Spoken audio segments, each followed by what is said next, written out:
Just some thoughts that I had on my mind.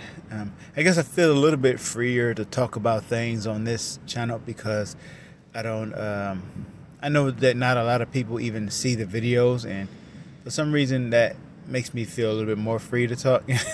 It's weird. Don't know why that is, but anyway, something that was on my mind is that, like, basically the question of why is God masculine? We know that God is a spirit, and um, he could possibly be whatever he wanted to be. And I know that a lot of the unsaved or the world believes that God is the ultimate God. Basically, is androgynous. He is neither male nor female. He's just a spirit, and he can appear as whatever he wants to appear as. And that was shown in the movie called The Shack, and I think it was the book too, where they had God appear as a black woman, but the God in the Bible a number of times is not just referred to as the masculine, but he insists on us calling him Father. At least those of us who are his children, he wants to be called Father.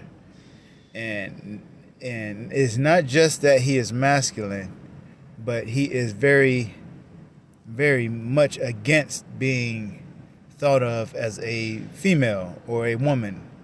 And it kind of, you kind of have to ask why. You don't have to ask, but you can ask, why does he insist on being referred to in the masculine, never the feminine? What you're looking at here is a screenshot from the film Bedazzled, and in this film, the woman on the left is playing the devil, and the man on the right is playing. I believe he's playing God technically, but he is also. He refers to himself as a friend in the movie, and I know a friend is a term that is used of Jesus Christ. He's a friend that stays closer than a brother. And so basically you have Satan, who was a woman, and Jesus Christ, who is black, or what we call black. And so anyway, what was on my mind today, though, I just wanted to show this because they put certain things in movies and it's supposed to be a joke or supposed to be funny. You're not supposed to think too seriously about it. But the thing is, he is never referred to in the feminine, or as a female, or as a woman, or as even a mother. And to refer to God as such would actually anger him, and that would be considered blasphemy. But you could ask, why though? If he's a spirit and he is God Almighty, he can be a woman if he wanted to, right? But he is not, and it is actually offensive to God to refer to him in the feminine or as a woman. But it's not offensive to him to be referred to as Father. And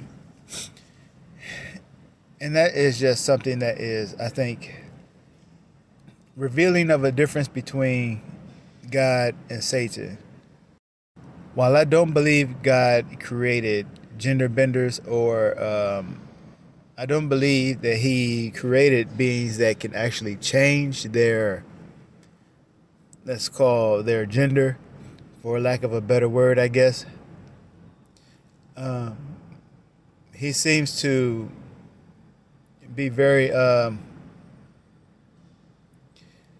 they're spirits, but at the same time, I just don't believe that he created those, since he seems to hate gender switching so much. He tends to hate this transgender phenomenon, or the act of a man wearing what pertains to a woman, or a woman wearing what pertains to a man. That's very, very, very. He calls that abominable. that's very offensive to him. So I don't believe he would create beings who could just naturally. So I don't believe he just created beings that could just change their gender that way.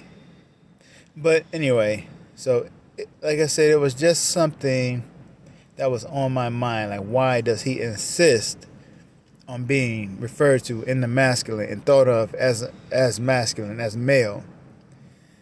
And the end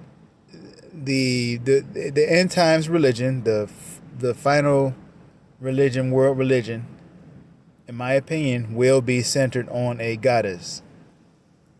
And it may be Mother Earth, it may be Mary, it may be not Sophia, but I mean, I definitely believe that it's going to be a goddess, and I'm leaning towards it being Mother Earth or Gaia. I think that's what it's going to be centered on. And again, this is a way that God is this. When the Israelites used to erect altars, they would often put trees or groves near the altars. And those were symbols of the goddess Asherah, also called Astarte and Ashtoreth. And they claimed that this was God's wife. But and if you look there, the word grove is actually the name Asherah. It was translated as grove, and I think it was even translated as tree as well. But so Asherah, they claim was God's wife, and she was also called the Queen of Heaven. And this was a very, very bad thing. God was he was furious at this. He told them not to put those things near his altars, and he told them to tear them down, and he rejected any notion of having a wife. But this is what they were doing. They were kind of injecting the feminine, the goddess, into the Godhead again. And God refused to be associated with the Asherah or the Queen of Heaven. And again, he insists on being called masculine. To call him feminine or to call him a mother is blasphemy, and he absolutely rejects any notion of him having a wife. So I just think that these details about the situation are interesting, and I couldn't help think about it, and I couldn't help think. So why does God insist on being referred to as a masculine and not associating with anything feminine or being a female or a woman? That is not him. That is somebody else, basically. So anyway, I got to get back to work. So thank you all for listening. Thank you for your time. And Jesus bless you.